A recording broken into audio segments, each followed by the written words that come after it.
यहाँ पर आचार्य भगवान बसवानंद स्वामी सिद्धांत चक्रवर्ती कल बतला रहे थे कि जो हेतु है दो प्रकार का होता है। एक प्रत्यक्ष हेतु होता है और दूसरा परोक्ष हेतु होता है। धवला जी में लिखा है गिरिसेन स्वामी ने कि मंगल, भक्ति, पूजा, स्वाध्याय आदि सोपयोग से जो सर्वांगी लाभ होता है उसका वर्णन करते हुए कहते हैं, मतलब जो पूजा करता है, भक्ति करता है, स्वाध्याय आदि ये सब सोपयोग है। और सोपयोग से क्या क्या लाभ होता है, तो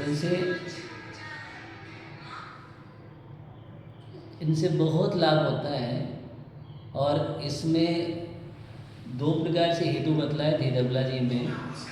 एक प्रत्यक्ष हेतु है और एक परोक्ष हेतु है। यहाँ पर किसके हेतु का कथन किया गया है, तो यहाँ पर बतलाया सिद्धांत के अध्ययन के हेतु का कथन किया है। जो सिद्धांत का अध्ययन करता है उससे क्या फल मिलता है, सिद्धांत के अध्ययन करने से धवला जी भी कह रहे हैं उसका फल उन दोनों प्रकार के हेतु में से प्रत्यक्ष हेतु दो प्रकार का है। एक प्रत्यक्ष हेतु होता है और एक परोक्ष हेतु होता है। और प्रत्यक्ष हेतु में दो प्रकार का कहा गया है, एक साक्षात प्रत्यक्ष हेतु और एक परंपरा प्रत्यक्ष हेतु। उनमें से अज्ञान का विनाश, अज्ञान का विनाश, ये तो साक्षात प्रत्यक्ष हेतु। साक्षात में हम सिद्धांत का अध्ययन कर रहे हैं तो अज्ञान का विनाश हो रहा है। ये तो साक्षात है, ज्ञान की वृद्धि हो रही है तो अज्ञान का विनाश होना, सम्यक ज्ञान की उत्पत्ति और देव मनुष्य आदि के द्वारा निरंतर पूजा का होना और प्रत्येक समय में असंख्यात बुरे श्रेणी रूप से कर्मों की निद्रा होना। और सिद्धांत के अध्ययन करने से असंख्यात प्रत्येक समय प्रति समय कितनी बड़ी लाभ है, असंख्यात बुरे श्रेणी रूप से कर्मों की निद्रा का होना साक्षात प्रत्यक्ष हेतु फल समझना चाहिए। स्पष्ट लिखा है धवला जी में।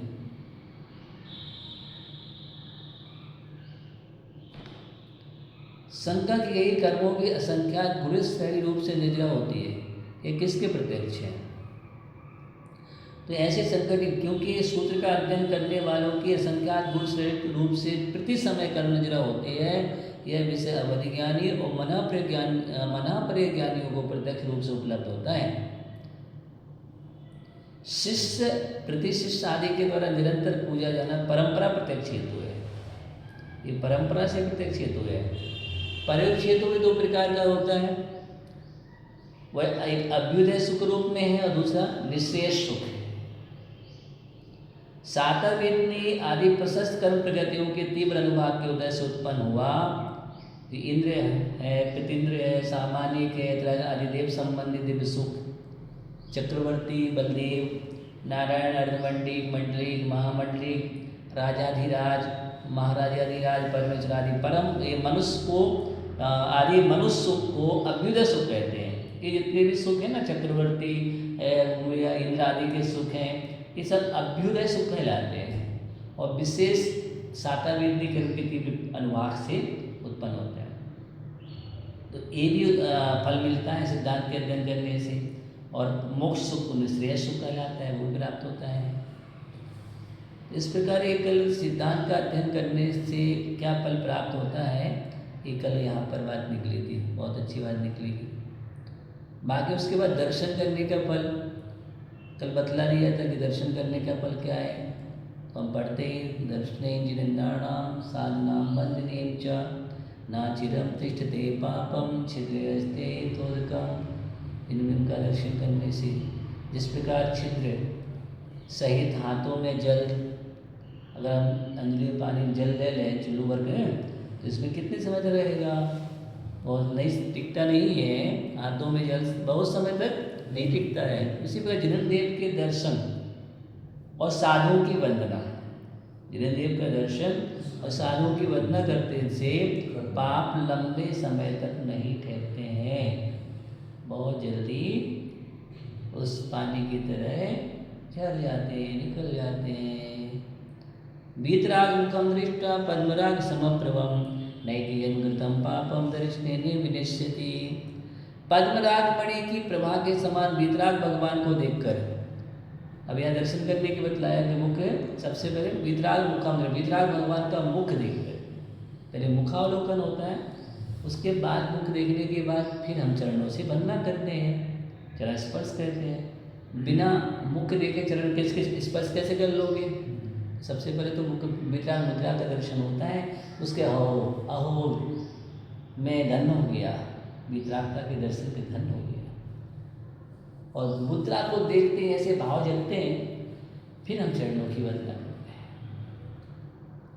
तो यहाँ वही मतलब पद्मराग मणि की इस प्रभा के समान वितराग भगवान को देखकर जन्म जन्म में किए गए पाप दर्शन करने से किए गए पाप दर्शन करने से नाश को प्राप्त हो जाते पाप, जिनका मुख देखने से जब हम मुख देखते हैं ना, तो मुख देखने से ही मुक्ति रूपी लक्ष्मी के मुख का दर्शन होता है। जो मनुष्य जिन दर्शन से रहे थे उसे मुक्ति सुख की प्राप्ति कैसे हो सकती है?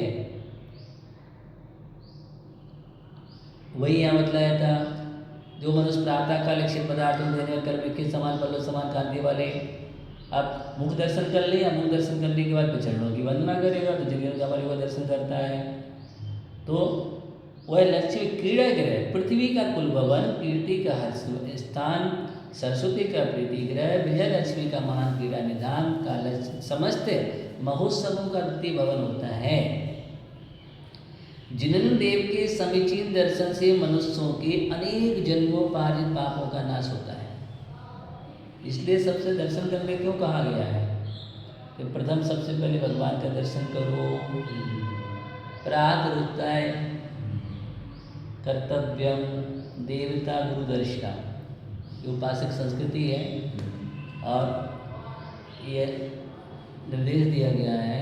तीर्थंकर भगवान ने सभी के लिए ऐसा उपदेश दिया है कि सबसे पहले क्या करना चाहिए? प्रातः उठ करके देवता गुरु दर्शनम, इसलिए भगवान का पहले स्मरण करते हैं। वितराग परमात्मा का दर्शन करो और गुरु का दर्शन करो, ये संस्कृति है। और जिन भी दर्शन को दर्शन करने से क्या मिलता है?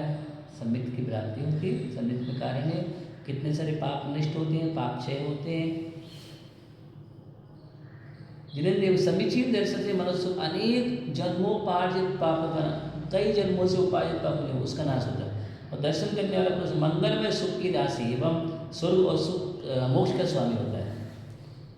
जिन्हें देव के मुख का दर्शन करने से, देखो इस पर पद्म पुराण सर्ग 32 में लिखा है, पद्म पुराण में सर्ग 32 में इस पर लिखा है, रविशनाचार्य लिखते हैं कि जिन देव के मुख का दर्शन करने से मनुष्य को वैसा संतोष होता है जैसा कि मयूर को मेघ समूह में कैसा होता है मुख दर्शन करने से भगवान होते हो, जैसे हम मुद्रा देखते हैं तो जैसे मेघों को देखने से मयूर नाचने लगते हैं ना,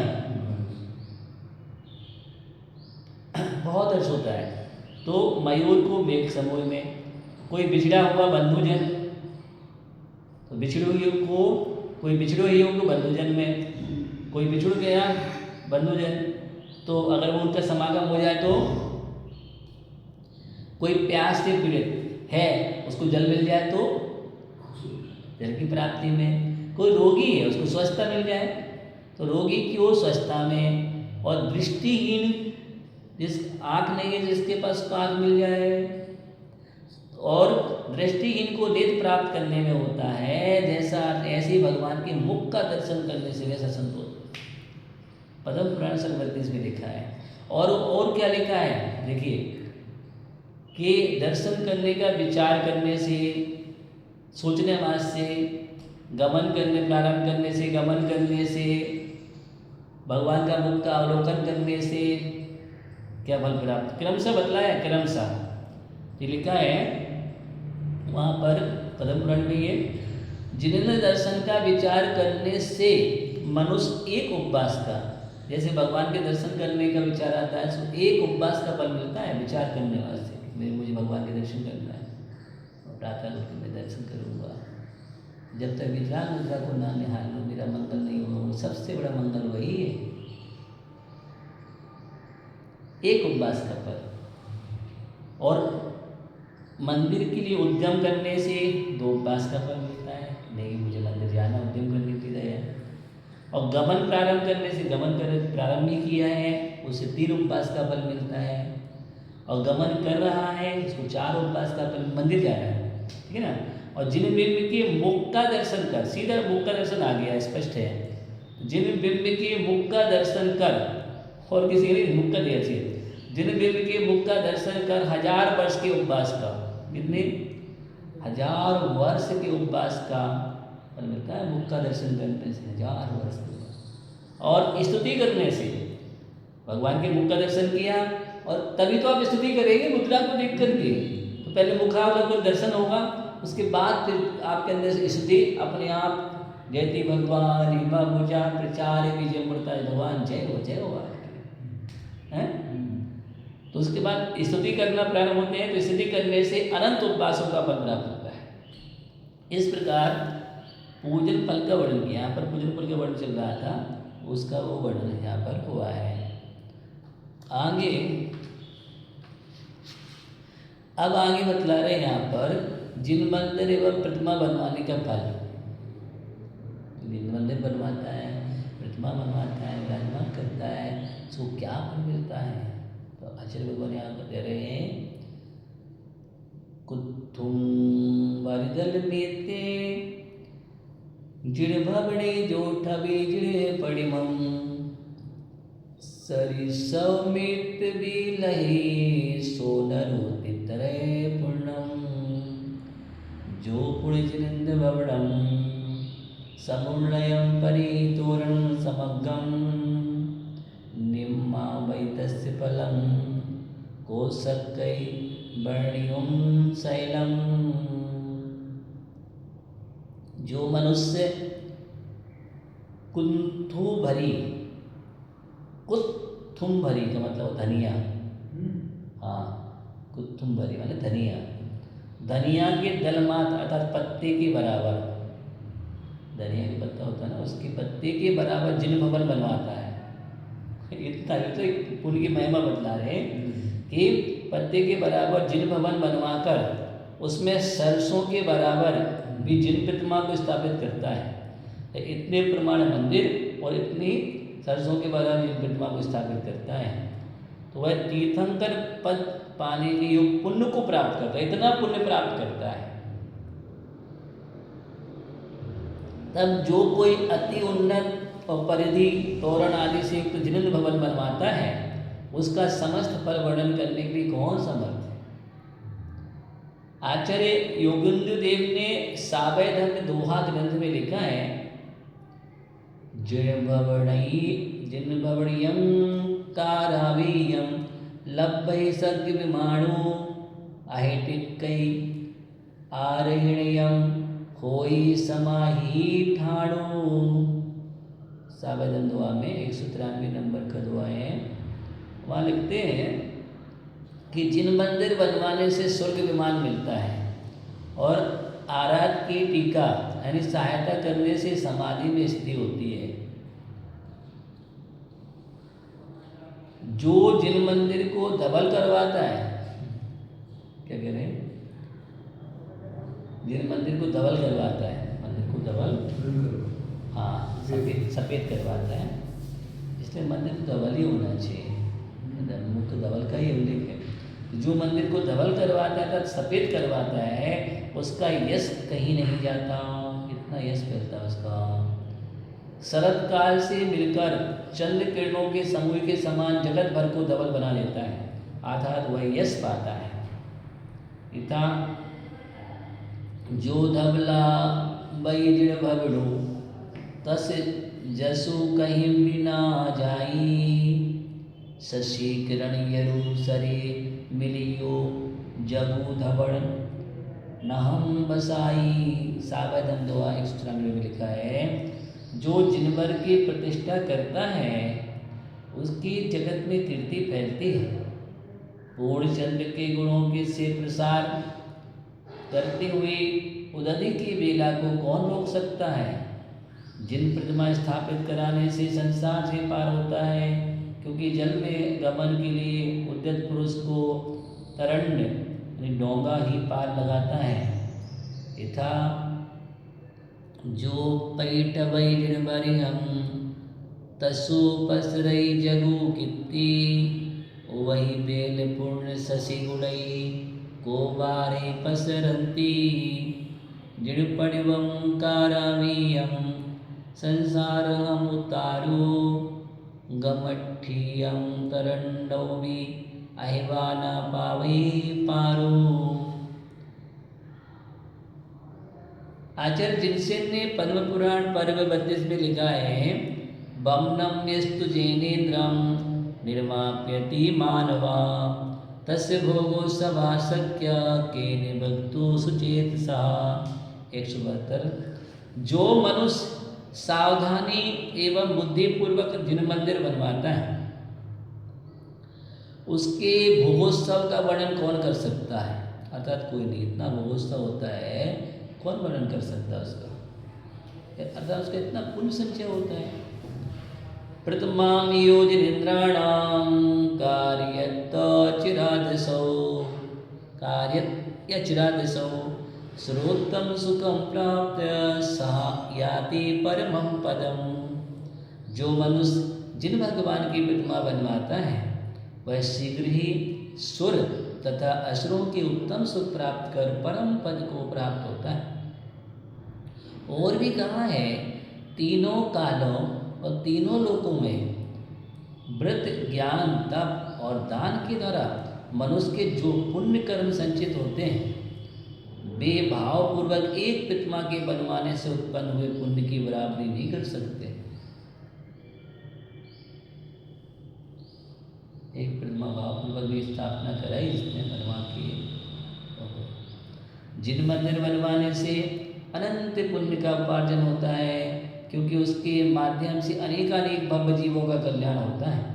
मंदिर में पूजा करने वालों का, शास्त्र वाचन एवं श्रवण करने वालों का अन्य धार्मिक आयोजन करने वालों का भी पुण्य थोड़े अंशों में मंदिर निर्माता को प्राप्त होता है। अतः मंदिरों का निर्माण अवश्य करवाना चाहिए। आचार्यों ने पुराने मंदिर के जीर्णोद्धार का भी महान फल बतलाया। जीर्णोद्धार की मुख्यता बताते हुए कहा है कि 100 नए मंदिर बनवाने से अधिक पुण्य एक प्राचीन मंदिर का जीर्णोद्धार करने से होता है। आप 100 नए मंदिर बना लो और एक प्राचीन मंदिर का जीर्णोद्धार करा लो। जिन मंदिर एवं प्रतिमा बनवाने का अक्षय पुण्य स्वर्ग एवं मुक्ति में भी सशक्त कारण है। इस प्रकार यहाँ पर वर्णन हुआ। शेष विषय बाद में होगा।